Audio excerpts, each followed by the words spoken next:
Episode 8 of Shaman King 2021 is titled Evolution. We're going to break down the concepts of evolution and how it's put forward to the viewer via the characters such as Yo, Manta, Ryu, and even Ren. I'm Dimsy, the guardian ghost of the Shaman tribe. Thank you so much for your recent support, especially on our 2001 legacy content. So make sure you comment your thoughts and of course subscribe to the Shaman tribe. We really want to hit 1,000, so it will mean a lot if every single one of you can subscribe. Whew, that's nice. In this episode, it starts off with Manta getting a dressing down from his family for hanging around Yo. Yo is painted to be some delinquent, some slacker, and a witch doctor. He's a very shady character. You see his mum is quite shy, his sister is really quite annoying, but more importantly, Manta's dad is a stuck-up rich fella and he slaps Manta, and he slaps him quite hard, and you can see the tears form on Manta's eyes. He's absolutely devastated. You can tell that there's very much no, if any, relationship between Manta and his father. His father even said, listen, as soon as you're at the hospital, you're going to go to America, go to university and study because you need the skills to become the rightful heir for the Oyamada company. And that's tough. It's really, really quite tough. And it gets worse. Manta goes to Yo, he finds his bedroom and like, oh, listen, man, how are you? You okay? And Yo's like, listen, because of you, I lost the fight and we're not friends anymore. And the way he said it was, he blamed it all on Manta, but you can see Manta just really tearing up. He then says his parents said that Manta and Yo shouldn't be friends anymore and he has to go to America, but he was ready to defy his parents for Yo. He's hurt. He calls Yo heartless and he runs off crying. Obviously, Yo was doing it so that Manta's protected, especially since Ren is his next opponent. So that was quite decent acting. Yo then states that he's going to go to Izumo to train and become stronger, to the surprise of Anna, Izumo being his hometown.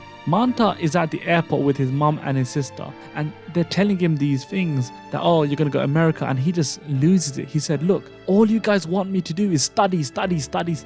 I've never had fun. I'm so sad. I'm depressed. I want to do something more. And the most amount of fun I've ever had was when I was around Yo. And for that reason, he chooses not to go to America and he wants to learn more about Yo. He then bumps into Ryu at the airport, which is quite weird, but Ryu was going to America to become a master sushi chef. All of his friends have found jobs and therefore have a place to belong. Manta then states that he doesn't really have a best place nor a place to belong. He's quite confused. Ryu recognizes that Manta is a lost soul at this point and promptly takes him to Izumo on his motorcycle. Manta's like, wait, what are you doing, man? I thought you want to be a sushi chef. And he's like, that can wait, don't worry. And that shows how Ryu really does internalize and then projects his notion of what loneliness or what a lack of belonging means, and it means so much. Yo meets up with his granddad Yomei as he takes on the cave challenge to increase his Furyoku or his shaman sixth sense. His granddad, are you really sure? And the Yo then says he's made up his mind to become the Shaman King. Ryu and Manta are at a service station eating, where Ryu expands on the notion of best place. He tells Manta that you never need a reason to like something. You can be wherever you want to be, and that's what the journey is all about. We're introduced to a new character called Tamao who lives in the Asakura household, but she has a vision of a tall one and short one that's going to cause Yo harm. She then tells Yomei, who says, okay, listen, your divination skills are not up to scratch as of yet, so it's nothing to worry about. That lax attitude really is all there in the Asakura family. Anyway, she's very, very shy. Tamao, alongside two other spirits called Ponchi and Konchi, who are based off the American duo Ren and Stimpy, they confront Ryu and Manta, and the spirit duo attack Ryu. Oh my god, they smack him in the nuts and he's completely out of it. And what's worse, I can't believe that they even kept this in. I genuinely was, okay, how on earth did they do this? But Ponchi, he uses his ball bags to wrap Manta, and it's so weird to say this. He wraps him around, traps him in with his nutsack, and then Konchi pisses on him. Now, What?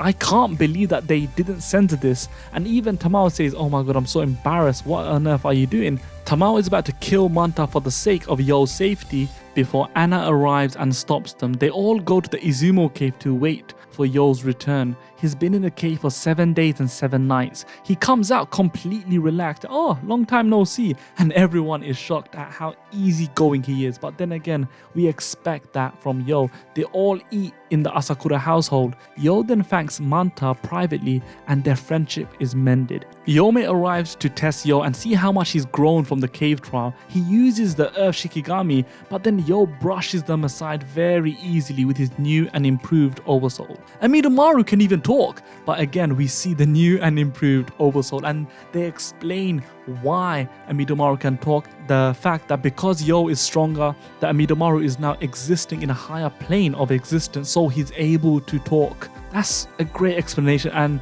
I'm going to make a in-depth Oversoul explain video to tell you everything you need to know about Oversoul, but that's going to be well in the future. Yome then states how the entire family are going to be cheering for Yo, and that's just nice, isn't it? That's really quite nice, because just a few minutes before that, Manta inquired, where's your mum, man? Or where is everyone? And you find out that Yo's mum is away in China with the ladies club, and Yome was counseling a politician, and how easygoing the family is. And you see that, you really do see that with Yome's interaction with Tamao about how, okay, probably it's nothing, don't worry about that. We know how Yo is really relaxed, and perhaps we'll see more of their family and how relaxed they are in the future. It cuts away to Ren, who bursts out the shower. He calls for his sister to get him milk and a towel. They're really maintaining the milk gag quite well. We also get a little mini backstory of Bason and a semi-justification as to why he was weak or why he was overpowered by Amidomaru during their fight, since Bason didn't have his horse, and that's kind of his style of combat and how he kills people essentially. Ren then states how poisonous the Tao family are, and they're still obsessed with revenge even after 1800 years. Ren then says he's gonna break the shackles of this world, even if it means destroying his own family, which he will do all by himself. A great episode, but what do I mean by evolution is encapsulated by these characters? Firstly, we see Yo evolve from a strength perspective, with him evolving his Oversoul to a new and improved state. We see Manta evolve, or their friendship between Manta and Yo evolve to a point where, okay, it goes through a rocky point and then it's mended and it's become even more stronger. We see Ryu and his resolve to become a shaman. He kind of said, oh, I want to be a sushi chef for the sake of Anna and Yo and them, but really he just wants to become a shaman. They're really gathering all of them together as characters and fleshing them out, adding layers upon layers on all of them. Having Manta's family being introduced to the series is so different to the 2001 version, but again, it's more in line with the manga, and it adds so much to Manta's character. Hopefully they maintain this moving forward. The overall episode done really well to cover all of this content, and it didn't feel overwhelming. It felt normal. It felt just about right. How did you guys feel about the episode? Now look, people have been harkening on the animation, the art, blah blah, but really it wasn't about that, and it isn't about that. How did you guys digest the story? Was it too fast? Was it too overwhelming? Or was it right? Was it just good overall? Let me know down below in the comment section. I'll see you soon. Take care.